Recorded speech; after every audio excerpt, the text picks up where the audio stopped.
The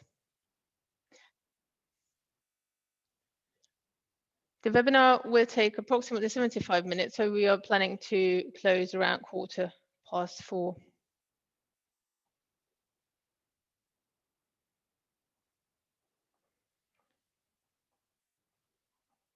Here you can see the agenda of today's webinar. I will start with a brief introduction and followed by Helene, who is the coordinator of CSI, and she will present you and introduce you quickly and tell you more about the Collaborative Soy Initiative. After that, we start with the presentations, opening with Gert from Solidaridad, who will introduce this topic to us.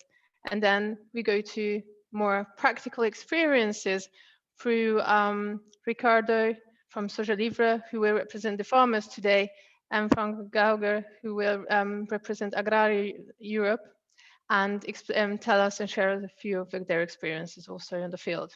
We will end today's webinar with Will Schreiber, who will represent the Retail Soy Group and explain us more what is needed and what the demand side of the volatility means. So with this, I would like to give the floor to Helene, our CSI coordinator. Thank you. Hi, welcome everybody. My name is Helene van den Homberg, indeed coordinator of the CSI Collaborative Soy Initiative, with a vision of 100% conversion-free sustainable soy production and market uptake on a global scale. So that's quite a mission, quite a vision. We do this by information sharing and creating synergy. That's the contribution that we try to give to this mission. Next slide, please. So the mission is to inform about the actions that are already ongoing and to facilitate collaborations between stakeholder initiatives and actions, and to come up with new actions that are not done yet, but that are relevant to the information and synergy mission. For example, to create synergy, we've organized and we're still organizing meta meetings between existing regional and global sustainable soy initiatives, joining hands to overcome hurdles together on the bumpy but enlightening road to conversion-free sustainable soy. So, for example, just to give you an idea of the type of soy initiatives being there, it's standard organizations and platforms such as RTRS, ProTerra, Donau Soja, or the Retailer Soy Group, Soy Transparency Coalition, Consumer Goods Forum and their Soy Roadmap, the ADP Group, the Amsterdam Declaration Partnership Group with the soy work. That's the 9 different European countries joining hands. The European National Soy Initiatives, and also from the producing side, for example, the Produce, Conserve and Include work and the Cerrado work in Brazil. So just to give you an idea about the types of hands that are joining there. We believe that we are stronger together, recognizing the role of each initiative and the different angles towards change, from setting standards for responsible soy to strengthening their market uptake, but also creating more positive impact in landscapes. And that means working with stakeholders at multiple levels, not only multiple levels of organization, but also multiple levels of, having achieved sustainability, from the very basic complying with the law to on the road to sustainability, to certification, to maybe beyond that and reaching out to whole landscapes with conservation initiatives. Next one. We also have working groups to deal with practical challenges and engage new stakeholders. And I invite you to reach out to me to join such a working group. On information, we have a very basic info hub so far on sustainable soy, such as reports, benchmark studies, sourcing guidelines, and tools, where we link to the work of many other experts and organizations. So it's a one-stop page, you could say, on soy sustainability. And we aim to invest more in facilities to make that more dynamic and complete. Complete it can never be, of course, but to make it quite extensive. So an information webinar such as of today to share info and insights to a wider audience. We did one on deforestation-free production, on dealing with land use, on EU taxonomy and policy, etc., and more will follow. Today's webinar is an important one organized by ProTerra, by Emersje. Thank you very much for organizing that for us, for the CSI. ProTerra is a very active CSI steering group member. So the topic, matching requirements and the necessary incentives for producers by dealing with soy volatility. Next one, please. How does the volatility affect sustainability and how to overcome this hurdle? I'm wishing you a very productive and very information intensive next hour. And I'm inviting you indeed to join also the dialogue session that will follow after this. Thank you very much. Next slide. So don't hesitate to reach out to us for more information and to join working groups. Thank you very much. There you go, Emersje. Thank you so much. And the question we open this webinar with is, why are we actually organizing this webinar? Well, this year is a challenging year. Everyone knows who's connected somehow to trading of soy. We have also a huge shortage on non-GM and sustainable soy globally, mainly due to the volatile premiums and lack of LTAs, so long-term agreements. This motivated us to organize this webinar on this topic under the umbrella of the Collaborative Soy Initiative. Mid and long-term agreements and planning is crucial for farms and companies to be able to plan and improve their practices on the field and to invest in sustainable agriculture. We see that in the last years, the pressure is growing, commitments have been made, and in many cases without the involvement of the affected people and companies. So we have a general lack of long-term agreements, which led to difficulties of planning, volatile prices, and risking also that we may lose good farmers. European companies often communicate their volume needs too late when the planning in South America, for example, has already been done, and farmers and exporters cannot react to those demands anymore. Besides, this makes it impossible to create a pricing mechanism that covers the environmental services, causing also delays in sustainability commitments. Our goal today is to explain how and why premium price volatility and the lack of clear commitments damages sustainability, and why these commitments are crucial to build up sustainable supply chains and relationships globally. As mentioned also by Helen and me at the beginning, we have a limited time for Q&A, so please share your thoughts with us in the chat function, and we will organize a follow-up meeting not to lose the momentum. The planned date is July the 1st, just before the European holidays. With this, I would like to give the floor to Gert from Solidaridad. Thanks, Emersje, and thanks to the organizers for inviting me to give this kick-off speech in this session. My name is Gert van der Bijl. I am an EU policy advisor at Solidaridad.Europe. And well, I've been asked to start off this session and base it on Solidaridad's experience in working in the soy supply chain and with soy farmers. Next slide, please. Well, first introduce myself a bit and my organization. I once graduated as economist, after that worked 20 years in Dutch agriculture, started working with Solidaridad in 2009, so quite a long time ago already. And over this period, I worked in a number of supply chains on sustainability with farmers and actors throughout the supply chain, including in soy. I was member of the executive board of RTRS between 2011 and 2015, and I'm still involved in a lot of our work in soy.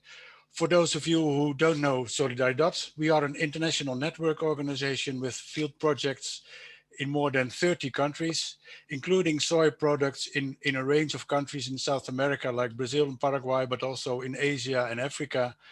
And all of them working with farmers on sustainability and connecting them to companies and others in the supply chain to move towards a more sustainable production. Next slide. My presentation today will focus on the issue of volatility, starting first of all with the question, what is it, volatility, and why is it a problem for sustainability? Focusing then on soy prices and the link with sustainability, talking about both soy prices and soy premiums for sustainable production. And then in my last part, I will well, work towards a solution, maybe starting now already with a disclaimer. I'm not coming with a set in stone conclusion or way forward, but what I want to do is suggest some building blocks and things for people to chew on as a way forward. And what I will express is that what this initiative, the Collaborative Soy Initiative, aims for, which is bringing together actors, is, in my view, key in working towards avoiding the problem of volatility. But I will first start with a central notion in my presentation. Next slide. And this central notion is something that I copied from Chris Willey, well, long person, long involved in sustainability and agriculture in Rainforest Alliance and Sustainable Agriculture Network. And 2 years ago, he wrote an article about deforestation commitments and what is needed to really make them work under the title, "Only Farmers Can Change Farming."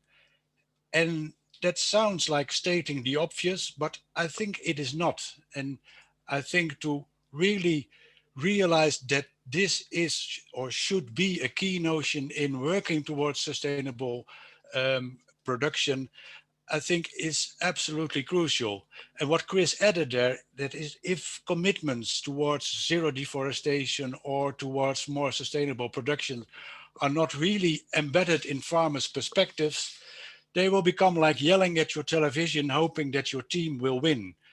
And I have read a bit of research also on why people do yell at television when there is a soccer game or others, and what the impact is. The impact is that people do feel better, even think they have impact, but the research also shows that the only impact is that it will have is on yourself, and it will not make your team play better.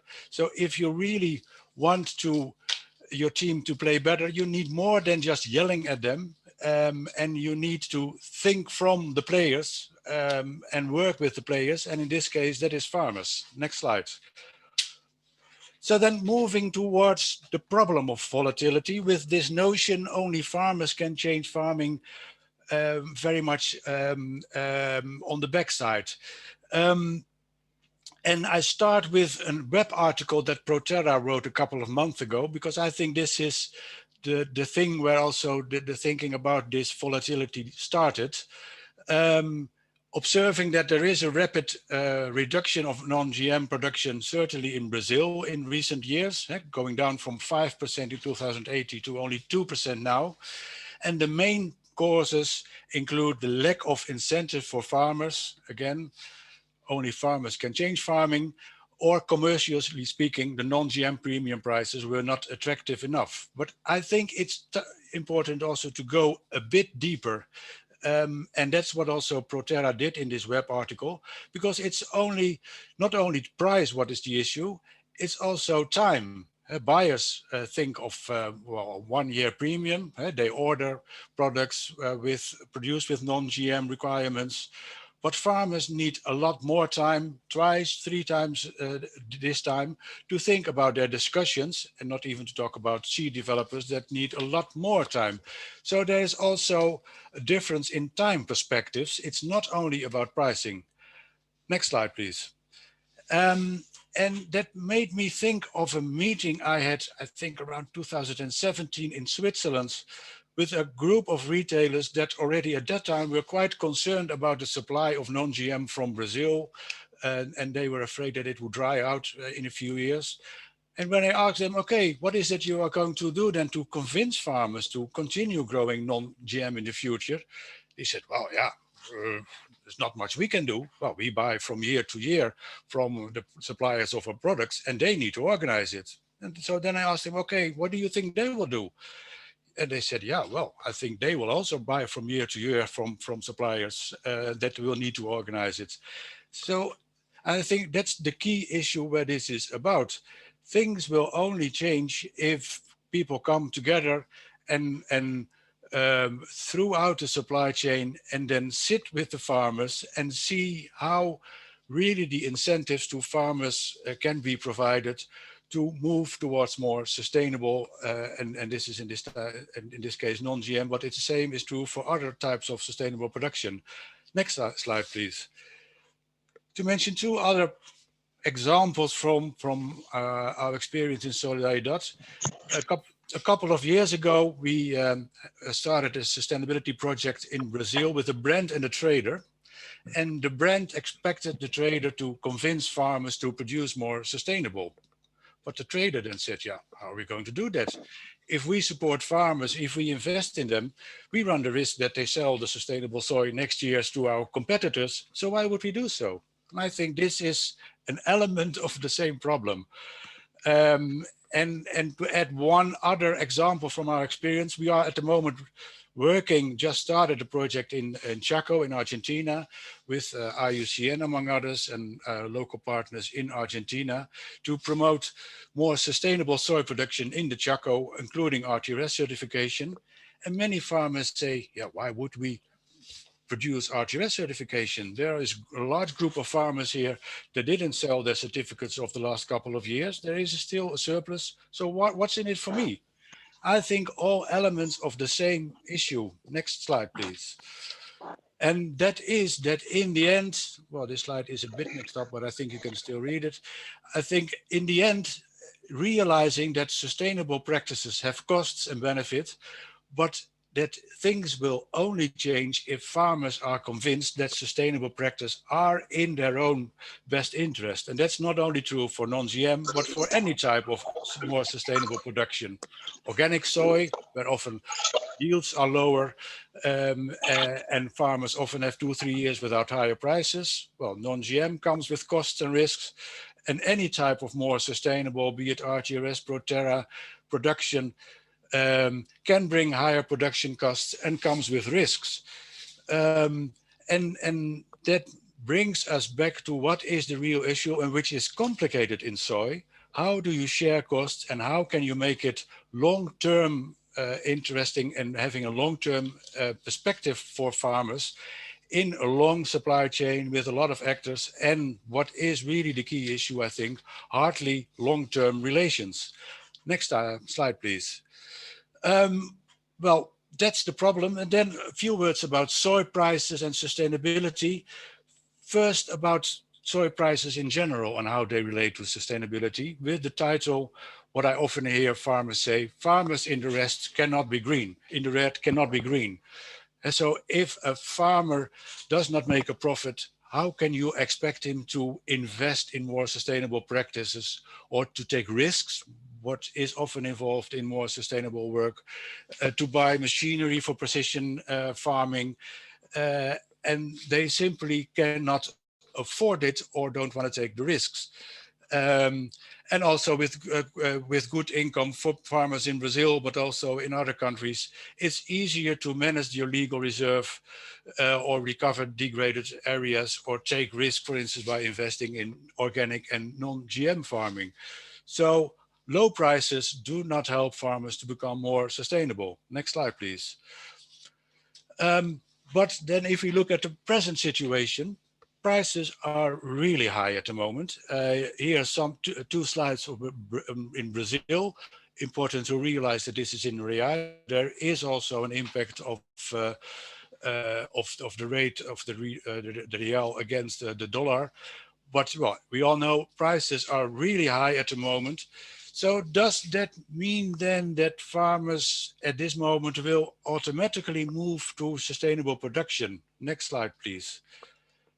I'm afraid the answer is no, not automatically. Because, well, there may also some elements where higher prices may trigger less sustainable production. Higher prices may stimulate higher input use. And also, it's more interesting for farmers to expand their farming and also economically more interesting to convert natural vegetation. It doesn't mean that they will do it, but economically, it makes more sense. And well, to give one other example, in Argentina in the early 2000s, when prices were high, of soy and maize prices were very low. In some regions, we saw occurrence of almost monocultural practices because it was so interesting to produce soy and not interesting to produce maize or other things, that even though farmers knew about the negative impact, they almost felt compelled to move towards more monocultural type of farming. Next slide, please. Well, years ago, there had been a lot of talk about the link between soy price and deforestation. In this slide, you can see the link between soy prices and deforestation in the Amazon area. And that's part of the Amazon, part of the deforestation in Brazil, of course. And what you can see is that this relation has been almost one-to-one until 2010. If soy prices went up, deforestation also went up. But after 2010, there has been a rapid decrease of deforestation until 2012, 2014, even with higher soy prices. So it can be done if the right incentives and if the right policy measures around are there. And also with soy prices, reducing deforestation and sustainable production can be realized. Next slide, please. But that comes back to making sustainability attractive for farmers. And making sustainability attractive for farmers has several aspects. It's about costs, realizing what income for garden there is, and also think of how more sustainable production can give higher income to farmers. Well, many farmers, not only in Brazil, but in a lot of other countries, have heard a lot of talking about payments for environmental services, reduced interest rates, and all kinds of positive effects of more sustainable production, including premiums. But a lot of farmers have not seen much and often anything of this. So it is important that if we talk about carbon payments or any kind of other payments, that we will only do that if we really organize it and if it's really visible and tangible for farmers, because farmers are not likely to believe, let's say, the overall stories anymore. And well, when talking about premiums and certificates, I think both in ProTerra, but also organic and in RTRS, farmers did sometimes have difficulty in selling, certainly for RTRS, but I think a lot of that has improved. But still the stories from the past make it difficult to convince farmers to certify. So we really need a good story and engagement and long-term commitments, I think, to really convince farmers. And then in the end, what I want to add there is that I feel that premiums, when talking about sustainability, should not be the words that we use. It's not the right wording. It should be about joint supply chain responsibility to share the costs and internalize cost of sustainability. So it is about cost sharing and about internalizing costs. It's not about a premium. Next slide, please. And I think really convincing farmers and really realizing commitment of farmers will only work with long-term partnerships. And as we said before, that is difficult to organize in the soy supply chain and will need a change in what a lot of actors are doing, as the soy supply chain often still is governed by spot markets and where enduring relations are scarce. So I think it is important for all actors in the supply chain to realize that if we really want to make a step towards changing the sector in a more sustainable way, we need to move beyond these spot markets and we really need to work on long-term relations. And also realize that not all farmers will immediately be asking for it, because sometimes these spot markets can also be interesting for farmers because they can just sell from year to year to the ones that pays more. So it does really require a dialogue to move towards more enduring relations. And also farmers often see that the demand is increasing, that there is a market from Asia, and it's not difficult for farmers to play hard to get. So it will require investments from supply chain actors to really work towards long-term partnerships. Next slide, please. But I do think that there are good examples and that this idea is trickling down in the soy supply chain. And I copied here some conclusions from the Consumer Goods Forum on what they see that what is really needed for improvement in soy sustainability. And well, the first thing they say is that with only focusing on individual supply chains, it will be difficult to organize this progress. And I think that is already a first important step to think more from the farmer's perspective and not only from your own market and your own buying behavior.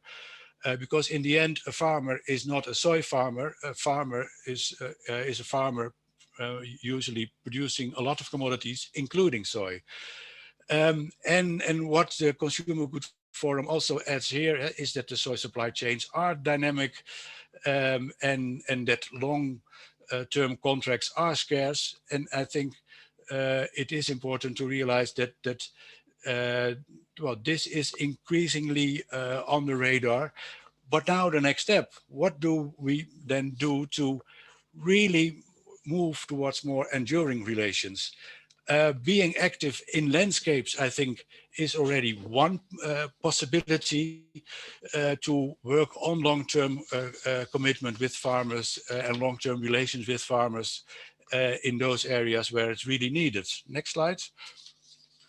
And I do see a number of promising steps, and I think what is needed is then connect the dots, and that's the title of a presentation I gave last month, by the way, connect the dots and really see how these interesting steps that are being made are really going to be connected, and how these first steps can move towards really long-term cooperation between the different actors in the supply chain and the producers. Well, other interesting steps that I want to mention is impact incentives, focusing on buying certificates, but multi-year cooperation between certified farmers and buyers. I think that is already a step to ensure that moving towards sustainable production or certified production in this case is really embedded in farmers' minds and is really embedded in long-term cooperation. One other example I want to mention is what was launched, I think, last year, cooperation between Banco Santander, TNC, and Bunge to work on 10-year sustainability loans. And also, I think the SOS Cerrado is an important example there. Next slide. But as I said, I think long-term cooperation is a good step, but more is needed. So we really need long-term cooperation between farmers and the different actors. So to avoid that each of the actors go individually to farmers, but to bring together trade, feed, brands, and retail, and see how that can be combined with traceable physical supply chains, and not work from the premium idea, but see how together you can internalize sustainability and create more long-term business models, including farmers and carbon credits, financing and carbon credits, very much from the idea that only farmers can change farming. Next slide. And hopefully we will then not just be shouting at your team, but can work from a joint team effort to really change the sustainability of the soy sector. Thank you very much. Thank you so much for opening today's webinar. And I think this definitely gave us enough food for thought and created also a great bridge for the next presentation, which is actually video representing the farmers that have been mentioned a lot of time in the presentation. So I hope that the technique will allow me to share this and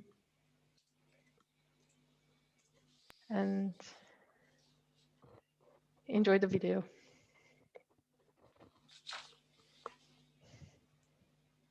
Hello, my name is Ricardo Arioli. I'm an agronomist and a farmer in Mato Grosso State, Brazil. Mato Grosso State is located right in the middle of South America, in the central west region of Brazil. Mato Grosso State is the largest soybean producer in Brazil. We produce around 30% of the Brazilian soy. That means around 8% of the world soybean production. I'd like to call your attention for the Amazon rainforest location, since this is a very sensitive subject every time we talk about soybean production in Brazil.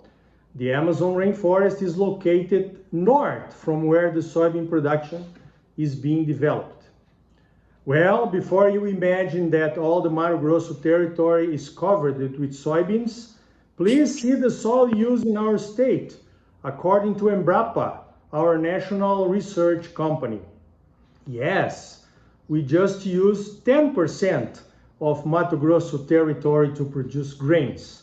We have 64.8% of the Mato Grosso territory still covered with native vegetation never touched before. And because of the Brazilian environmental law, most part of this 64.8% of preservation, around 34%, is located inside the farms as legal reserves. These legal reserves belongs to the farmers. The legal reserves are private areas designated to environmental conservation.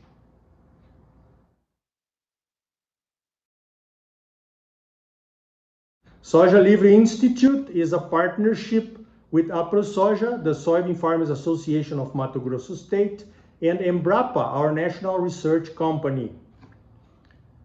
Soja Livre Institute is dedicated to promote the production of non-genetic modified soybeans.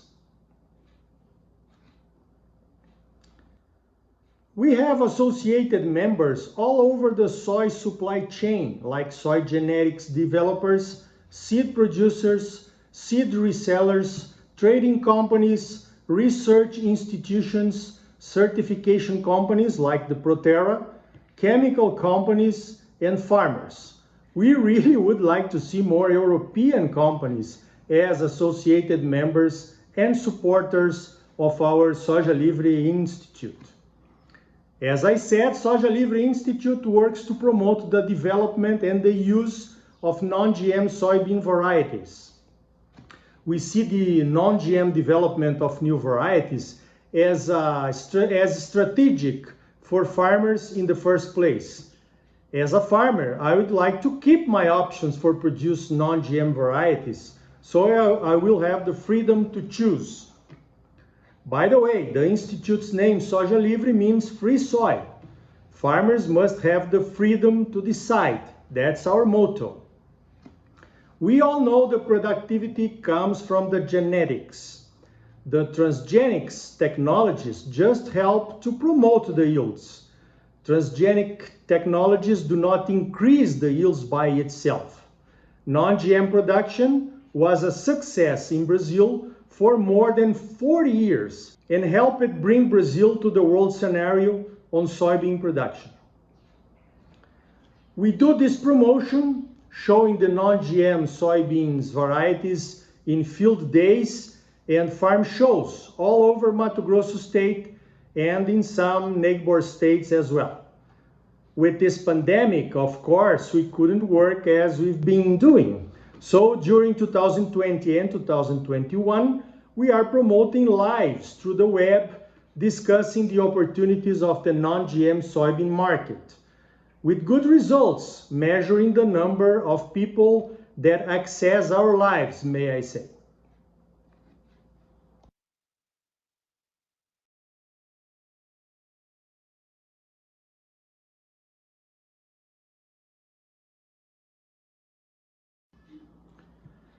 Mato Grosso is also the #1 producer of non-GM soy, as you see in this slide.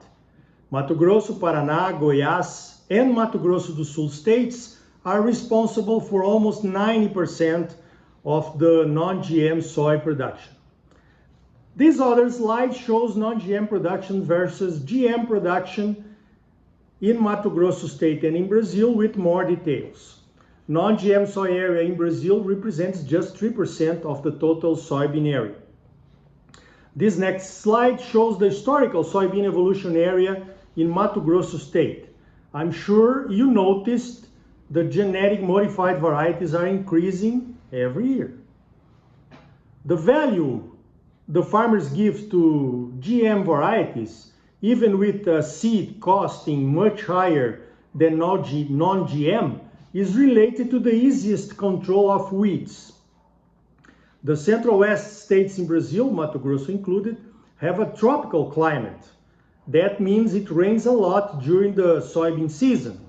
So, if the farmer misses the right time to spray the herbicides, he will have a bad weed control. And you know, a good weed control represents more yields, of course. The Intacta varieties also offer caterpillar control, what helps the yields too. As you see in this next slide, non-GM soybean production is reducing year after year. And this reduction is not just because farmers love transgenics. It is related to the premium the trading companies pay to farmers to promote non-GM soy production. The premium is the green line in this graphic. We used to have a very nice premium 4 or 5 years ago. Then the premium almost disappeared or reduced and didn't compensate the higher cost we have to produce non-GM compared to GM soy. The volatility in the non-GM premium is very bad for the supply chain. Without a reasonable premium, the farmers decide to plant GM soy varieties. The seed producers, they don't sell all the non-GM seeds they produced. And in the next year, they will probably decide to produce less non-GM seeds. The seed genetics developers see their non-GM market reducing, and it's a challenge to launch new non-GM varieties. Maybe it will take more time to pay for the varieties' development costs. Maybe it's better if they license their new productive varieties for the GM technologies, a safe port to capture back their research costs and have some profits. So it's like a roller coaster. This year the premium came back stronger again, but I guess it's a little too late. The farmers are not finding non-GM seeds to increase the planted area, so the premium scenario will be hot. The premium uncertainty and instability bring other effects. Look in this slide the number of new soy varieties launched in Brazil in the last 5 years. At last, the Soja Livre Institute would like to discuss 3 proposals that we understand are key to keep and promote the non-GM soybean production in Brazil. First one, we need a premium contract signed directly with the farmers for 1 or 2 years to bring more transparency to the non-GM soy market. A premium contract signed directly with the farmers will probably reduce the cost for your local supply chain and increase the premium for the farmers. Number 2, we would like to discuss an improvement on certification. A ProSoja, the Soybean Farmers Association of Mato Grosso State, and ABIOVE, the Brazilian Vegetable Oils Industry Association, signed a Memorandum of Understanding in 2016 with FIFEC and FEDIOL, the European Federations for Feed and Vegetable Oils Industries. And as number 3, we would like to discuss how a green bond financing scheme, a trend in the world economy right now, could promote non-GM production. Thanks for your attention. We will be here for the questions and answers session.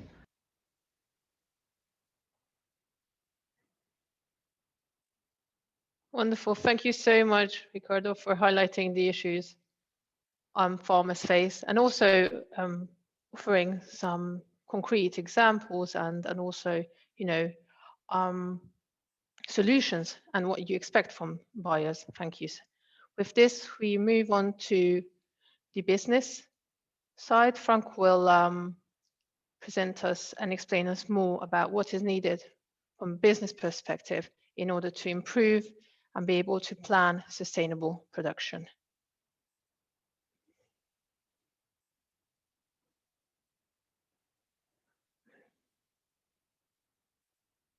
Frank, the word is yours. Okay, welcome to everybody. Thank you very much for the invitation.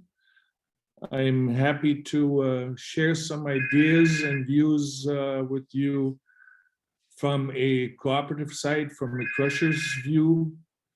But let me start to give you an idea of where we come from and who we are. Agraria is a cooperative founded by the Danube Swabians who came to Brazil in 1951. The Danube Swabians initially colonized the European southeast and turned that part of Europe into a major grain production area. 1944, I apologize for the words, we were kicked out, and we had all Danube Swabians, those who had survived, were forced to find new homes. Next page, please. So this gives you an idea where the Danube Swabians came from earlier, those in the heart of Central Eastern Europe. Next page. So 500 families immigrated to Brazil. They came to the state of Paraná and to Entre Rios, which is a 4-hour drive from Curitiba. And that's where it all started in 1951. Next slide, please.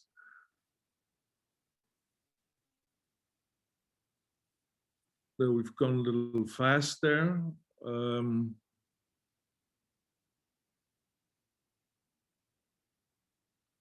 Well, okay, good. This is Agraria today. We're missing a couple of pages here, but that is okay.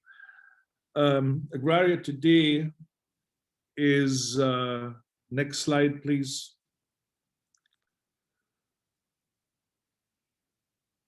Is a cooperative in the heart of the state of Paraná at 1,200 meters above sea level. Next slide.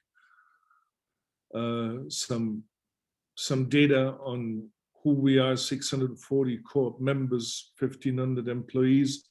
Main crops in summer: soybeans, corn, beans. Winter crops: barley, wheat, oat, and triticale. How much taxes we pay? Well, you may be surprised, but we do actually pay these taxes. And the area we are planting in summer is close to 110,000 hectares, the winter crops 52,000 hectares. Total sales in 2020 were close to 5 billion reais. Next slide.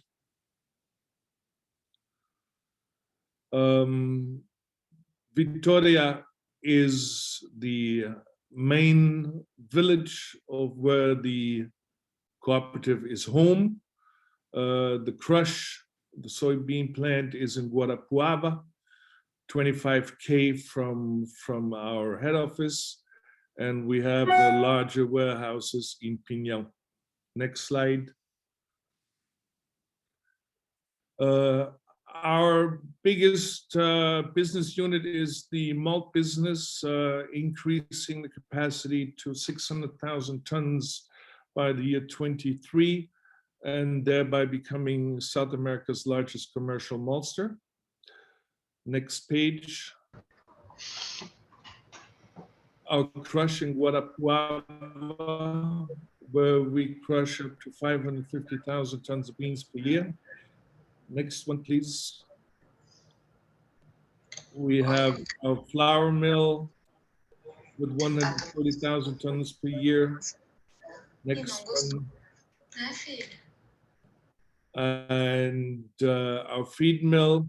Next one, please. Our grits and flakes plant built in 2016 to supply the food and brewing industry. Next one.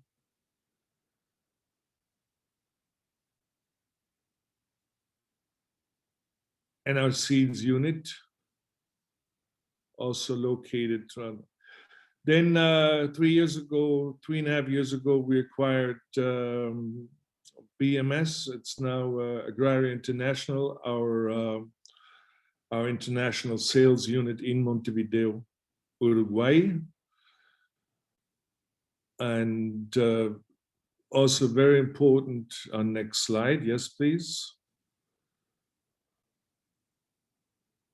The FAPA, our research plant, which is operating since more than 50 years, I guess it is. Next slide. And we have the winter show, a regular winter show with for the cooperatives and farmers, not only in the state of Paraná, but also nationwide, and we have visitors from abroad too. Next slide, please. And the Dia de Campo, same for farmers, co-ops in our area, nationwide, also with loads of visitors from abroad. Next slide, please. We produce our own energy. We have our electricity plant close by, and we grow our own forest for our boilers in the industry in Entre Rios, in Vitoria. Good, next slide, please. That may have given you a short idea of who Agraria is. Roots are German, but 100% Brazilian since 1951. So if you ever have the choice to participate in a soccer match, Germany-Brazil, all of them will be for Brazil. So to me, as a German guy and representing Agraria here in Germany, it's always fun to assist a game together with my friends from Agraria. Our focus today, and obviously I was quite surprised to hear what I've heard so far. We're all talking about LTAs, and I was prepared, since my paper is sort of going to the same direction. I was prepared to get some bashing later on from the industry, especially from the trading side. But frankly speaking, things have changed. Not even in our business, or most of the business out there. And let me tell you what we've gone through so far. In 2012, we started to study the SIF markets in Europe. Very interesting. Went to visit many people and had a lot of feedback. Also visited retail, listened to them quite closely and trying to understand what they want, or what their vision was of what our business should look like in the decade to come. And so in 2014, we said we need to return growing non-GMO beans. By 2015, we became a member at CSI.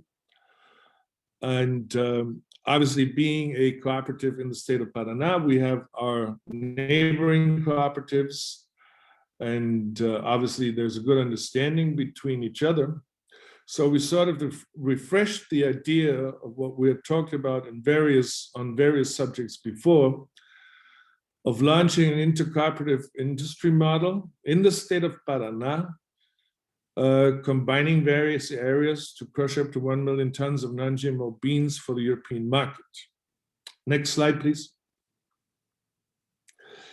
2018, we identified Brake as a high percentage of the European buying site. And we started shipping our first vessels through the port of Antonina to Brake. Obviously, we did not expect what happened then. In 2019, we had to pause our business on the non-GMO meal business, as that business did not develop as we had thought it would be, and all initial promises and strategies that we had come up together with potential customers, they simply did not materialize.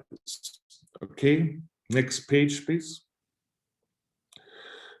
Now, as we've seen before, markets have changed again, and we keep having calls and been talking to various people again and again and again, and looking at markets today with a nominal premium of $300 US for non-GMO soybean meal. Things are not going into the direction where we had thought or what we had wanted to see once we started looking close at the European soybean meal market. But we do have an understanding of what is workable and what a possible successful future in that business could look like. And therefore, once again, my thanks to you for allowing us to present our ideas of what can happen in the years to come. Next slide, please. Sustainability is the magic word, and everybody talks about it.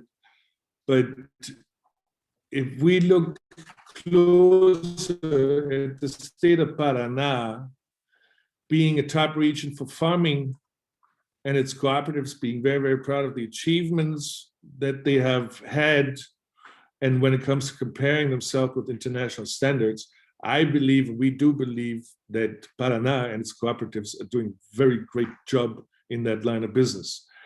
Being some 3,000 kilometers away from the Amazonas region has always been a top argument for those having to explain the purchase decision to the consumer, to the end consumer, those people who out there who are buying those products which are fed with our soybean meal. Next page, please.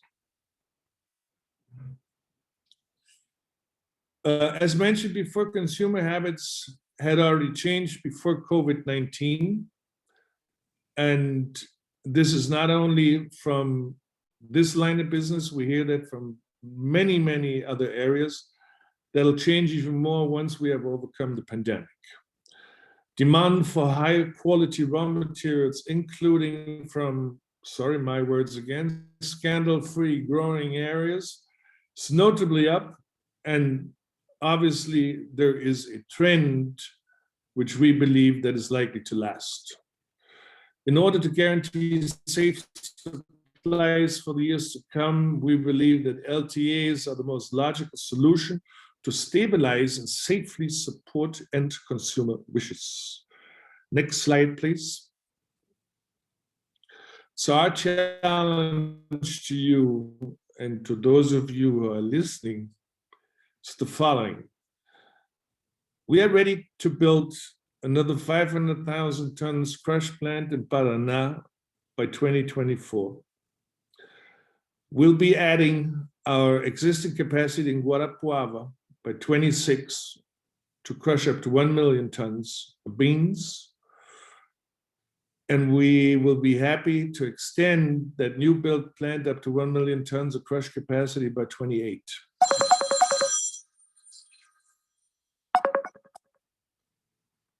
Sorry.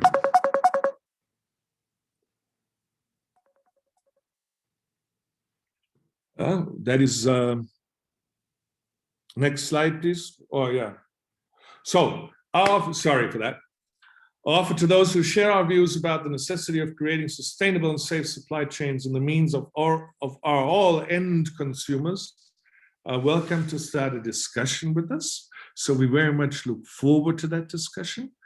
And since all the production units at Agraria are already running on existing LTAs, we'll be pleased to extend our service to those who dare to have a different view at our business future, and thereby understand the tools to eliminate, which means better calculate the risk of our seemingly more and more volatile raw material markets. I actually like that phrase. Okay, next, please. Thank you. That's basically it. And that is the voice from a cooperative. We're happy. I'm a sales guy. We believe we have a view on what's happening, not only in Brazil, not only in Europe. We have a view on the total planet. And we do believe we have the proper tools in hand to build something constructive with you for our common future. Thank you very much.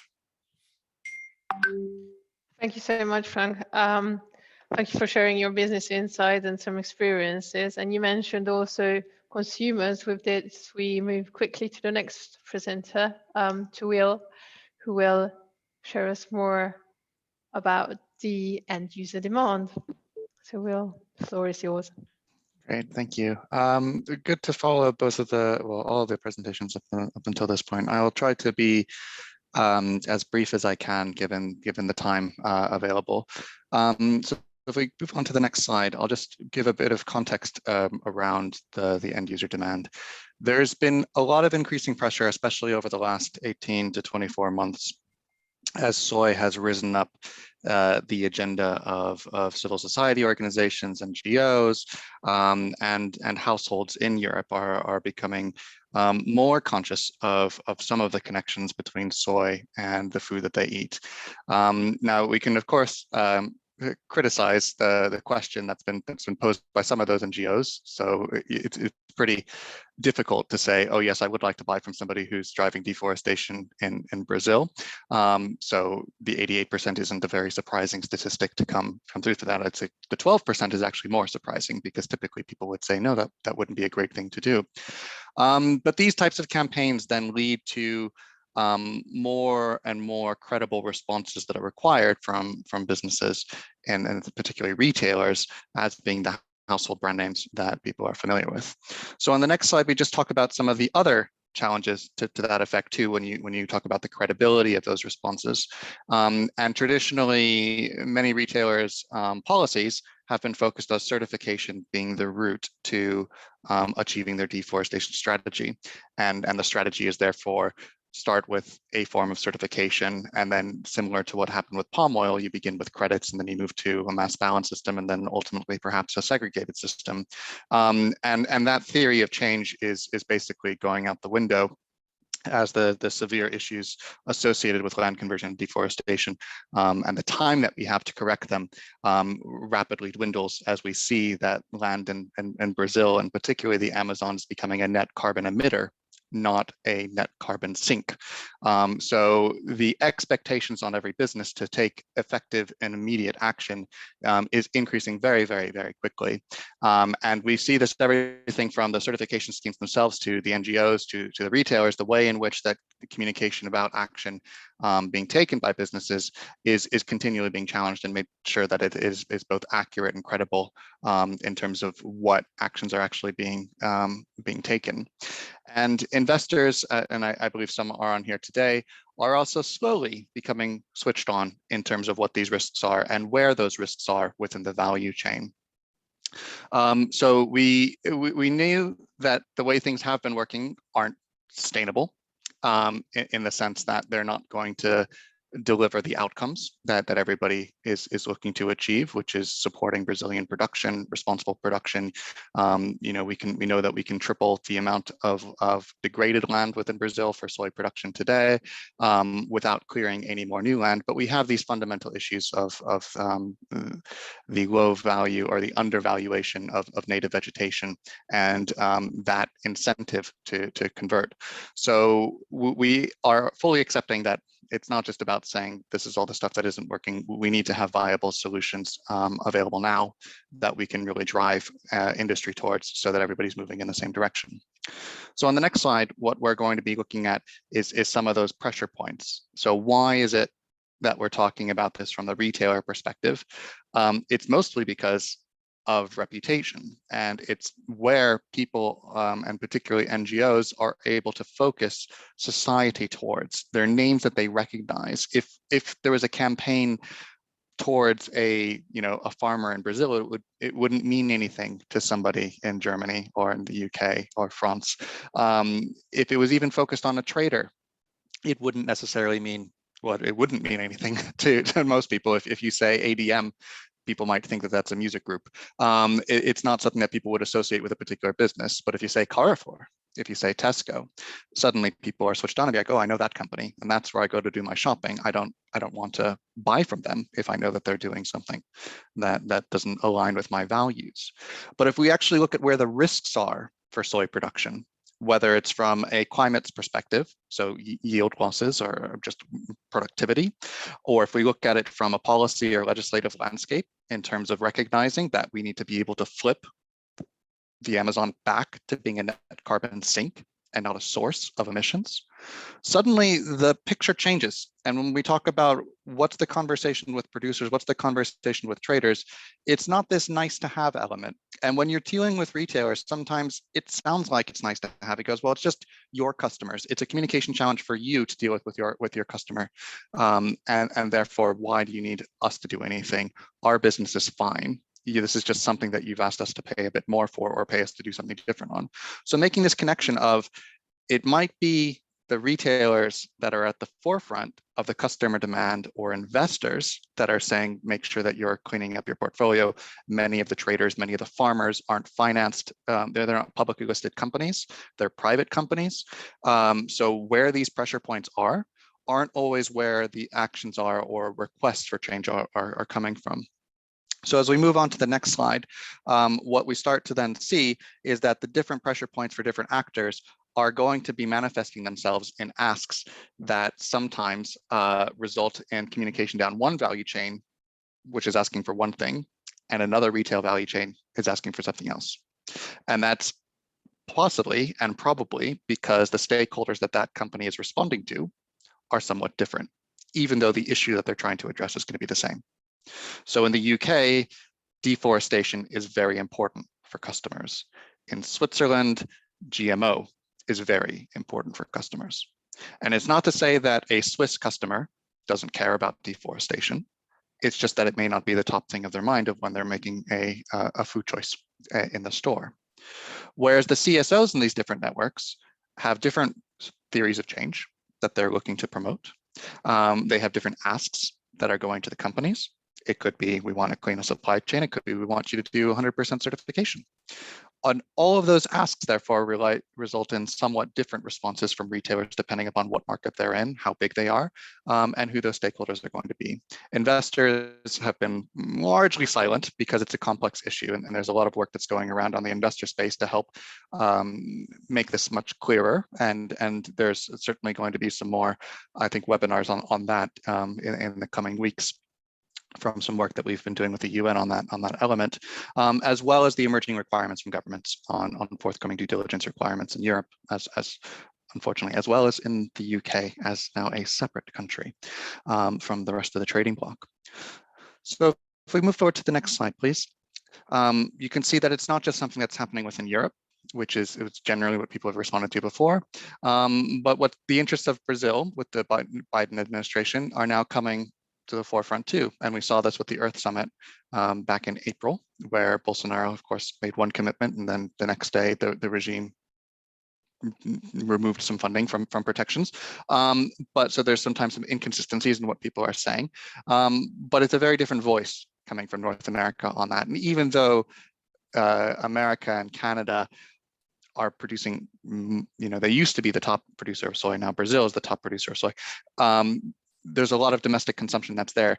It doesn't mean that they don't care about what's happening in the Amazon. And I think what was shown before is, yes, the Amazon soy moratorium is being effective in preventing further conversion there, but it's pushed it out to the Cerrado where there aren't the same legal protections that are in place. But what we can see is going to be the cascading requirements, which are largely similar to what we're going to have in Europe with due diligence, because now it's going to extend to US companies as well. It's not just these European companies. And this action task force that's been developed, it's former leaders in the space that are trying to influence policy developers in America and looking at how it is that they can most effectively use money to help support the Amazon and Brazil. So on the next slide, we just look at where it is that these different actors are going to have areas of influence. And this is something that as the Retail Soy Group, we've been quite engaged on with policymakers, is making sure that it's really clear in terms of where the expectations are for different businesses. And certainly from some of the conversations that we have, some policymakers are beginning to understand that a retailer, if you design the legislation right, whilst the retailer should have some sort of due diligence requirements on them, it should be a different degree of due diligence that's expected of them versus a feed manufacturer or an importer. Because if they get the legislation right, those companies will have the ultimate requirement for due diligence, and a downstream actor, whether it's a livestock producer, a sandwich manufacturer, or a retailer, will have a lighter expectation for due diligence, which is effectively making sure that the feed manufacturers and those that are present within their supply chain are effectively managing and delivering the legal requirements that they have. But it won't say, okay, retailer, show us the farms where all of your soy comes from. That expectation might still be there from CSOs, but we need to make sure that the legislation's right in getting the pressure points of the importers. Absolutely should have that requirement in making sure that what comes to the market is right. But once that product is inside of the market, there should be a recognition of the degree of requirements, effectively not diminishing, but just changing as to the way in which due diligence should be expected for different actors.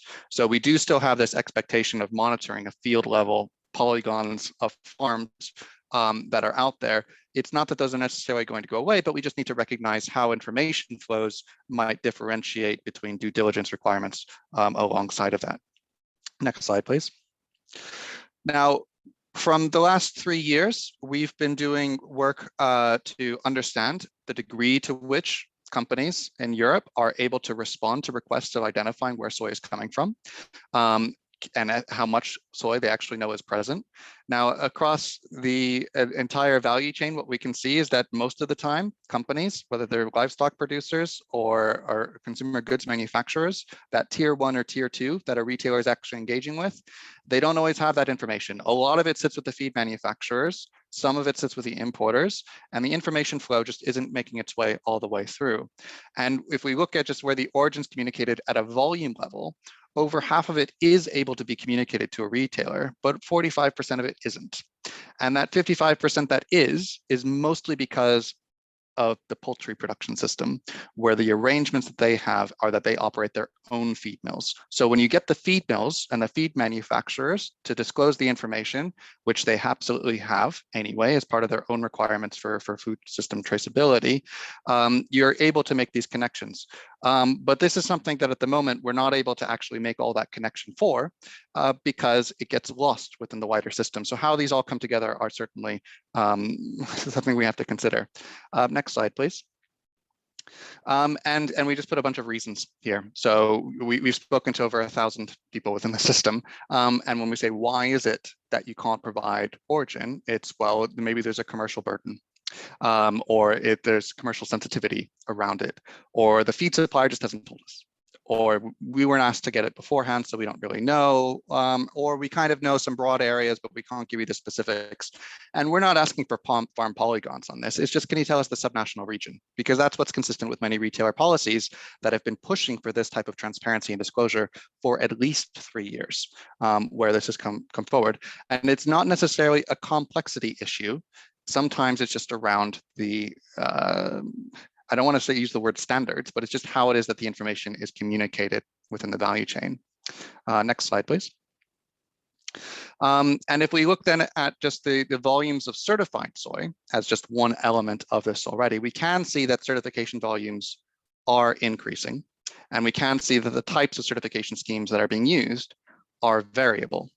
Now, how all of these are broken down is something that will be published in our next report in a week or two regarding this. If you want to see the 2020 report, that's available on the 3Keel website, which is the company that my company. I'm just wearing my retail soy group hat today. So this is a separate bit of work that does this. But you can see the breakdown between the different types of trader schemes and everything that are being utilized there as well, and how that splits between different types of protein groups, livestock production groups.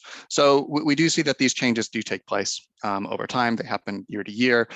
How can you flip it so quickly to say that, well, Cargill Triple S was such a big part in 2019 as a much smaller part in 2020, and RTRS has gone from not too much to much more?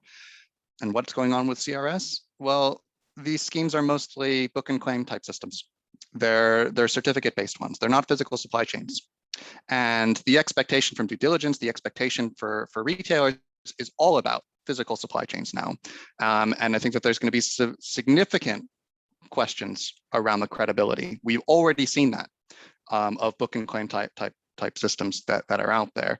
And there's a really clear and unanimous voice from civil society that those types of systems aren't going to be the future for how it is that companies need to be immediately and effectively addressing deforestation and conversion. So whilst we're talking about mostly non-GM today, I think that it is part of the wider what does good look like, and whether you're talking about GM free or deforestation free, it doesn't really matter, because it's about how it is that you show that your system is consistent with this, with the expectations of both customers and wider society. Next slide, please. And I'm nearly done. We do think that there are some key challenges that are out here that need to be recognized, and part of that is that retailers don't always have the ability to influence what happens in the soy trade, and there's not really a single retailer voice on this. So whilst the retail soy group are the leaders in this space, I think for many of you, if you look at who our members are, they're always the names that are going to be coming up the list when you look at what responsible businesses are. They all have soy policies that are put in the public domain. They have this commitment to act, and they've been working on this for a number of years. That doesn't mean that we're representative of the entire retail sector on this. And we do know that those pressure points that we talked about before are different in different places. So it's not, so whilst I can say, well, for the retail soy group, we're consistent, we've been clear, there are these policies, we're advocating for them effectively, we also know that that's not the case everywhere. And that's not the case for every retailer. We of course welcome them to the fold, but that doesn't mean that they're here with us right now. Just clicking the next button will pop up my next bullet point on this one, which is just going to be around what other solutions are out there, and the reality that we don't have anything else that's kind of oven ready. So if a company is looking to demonstrate action today, certification is the means that they have to do that. And there are a number of different task forces that now are either being developed or need to be developed in order to get to the next stage. But if we're looking at just what we can do today, certification is the way that we can say at least we've got a clean supply chain, even though we know that's not dealing with all of the challenges of production and drivers of land use change. And last bullet point on this one is just this urgency for action, which is now. We need to have immediate responses. Certification is part of that mix, but we also recognize and know that there's a lot of other stuff that needs to be done. Can we move to the next slide, please? Sorry, I'm going to have to go really quick on this because I'm conscious of time.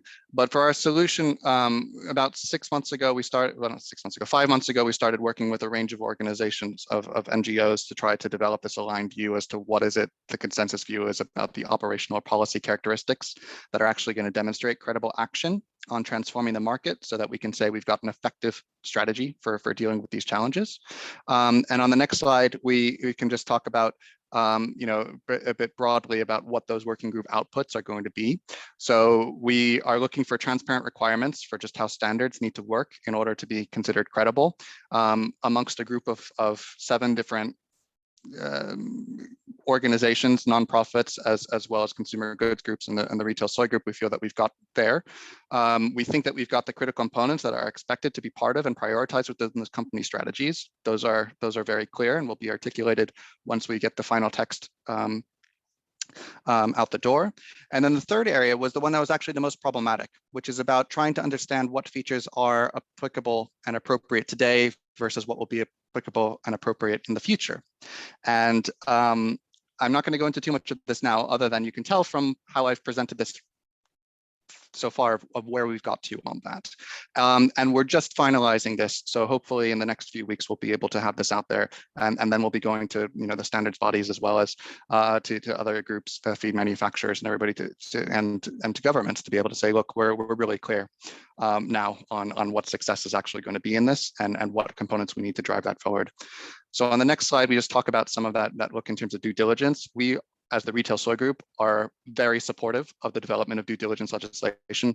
We don't think that we can do this without there being a level playing field, both in terms of between markets, but also in terms of how you deal with imported products as well, because that's some of the pushback that we get of, well, if we clean up our pork sector supply chain, then it's going to make our pork more expensive than what's produced somewhere else. And in a country like the UK, where half of pork is imported, that can be a pretty big part of the discussion. We've advocated publicly for all of this. We wrote notes to the UK government. You can see all that we've been very consistent in terms of the support for due diligence around this as well, and encouraging the supply chains and to retailers to support this too. We do recognize that measures need to be fit for purpose and recognize that variable nature of supply chain actors. And we are beginning to see that, which is great. It is not about watering down the requirements. It's simply about making sure that the people who can affect the most change have the highest degree of due diligence requirements, and that reduces the paperwork burden that's elsewhere in order to demonstrate effectiveness. The reality is that's going to sit with the importers. It's going to sit with the feed manufacturers. That's where the soy is. Those are the people who are bringing it to the market. Yes, there should be burdens elsewhere. And yes, there's a responsibility for retailers to make sure that their supply chains are doing their legal responsibility within that. But it's a different type of ask from somebody to make sure that they've got all of the records to the polygon level to demonstrate that their products are deforestation conversion free and have been responsibly produced. So we just think that beyond that, the legislation as it's developing, it needs to be aligned with the goals that we have as industry, with the goals of NGOs, with the goals of actually addressing the problem, which it needs to be 100% deforestation and conversion-free soy. And that needs to be regardless if it's legal to do so in the country of origin or not. So these are all statements that we've made publicly before. They're consistent with our policies, or the member policies of the Retail Soy Group. And the articulation of that is what's been really key and different over the last 2 to 3 years compared to where we were 5 years ago. And then on the final slide, I believe this is the final slide, it's just saying that this is consistent with what society is expecting as well. And these are just some summaries that we put together from the European consultation on the due diligence requirements, or the water deforestation-free products proposals that they're working on at the moment. Oops. If we just go back to that, yeah, one more there, which is just that most people are very much acting together on that. And in terms of the NGO campaign of Together for Forests, there's been a real consistency in due diligence being a mandatory requirement, which again we're very supportive of. So apologies for going a couple minutes over my time on that.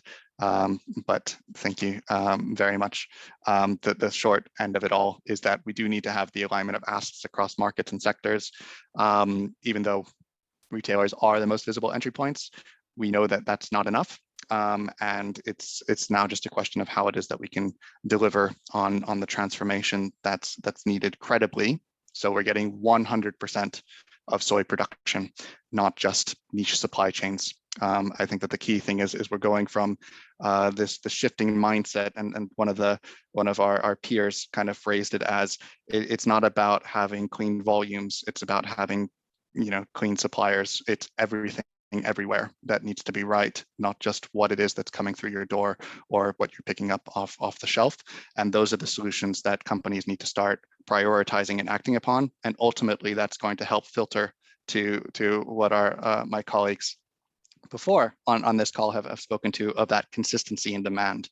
We need to have that clear direction of travel, and it needs to be universal. So thank you very much. Thank you so much, Will, for sharing your thoughts on this. And yeah, we are over time. This also shows how much is to be said about this topic. So this is why we also are going to organize a future dialogue session planned on 1st of July. And the questions that came in through the chat will be answered per email, so don't worry, we will not forget those.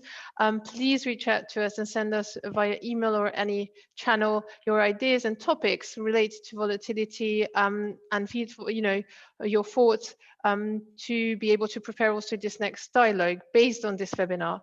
And thank you so much. A huge, really huge thank you to all our speakers and participants today.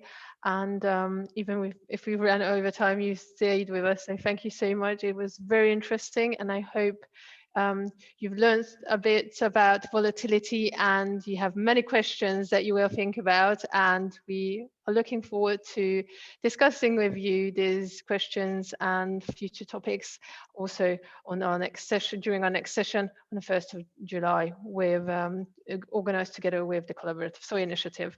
So thank you so much and take care.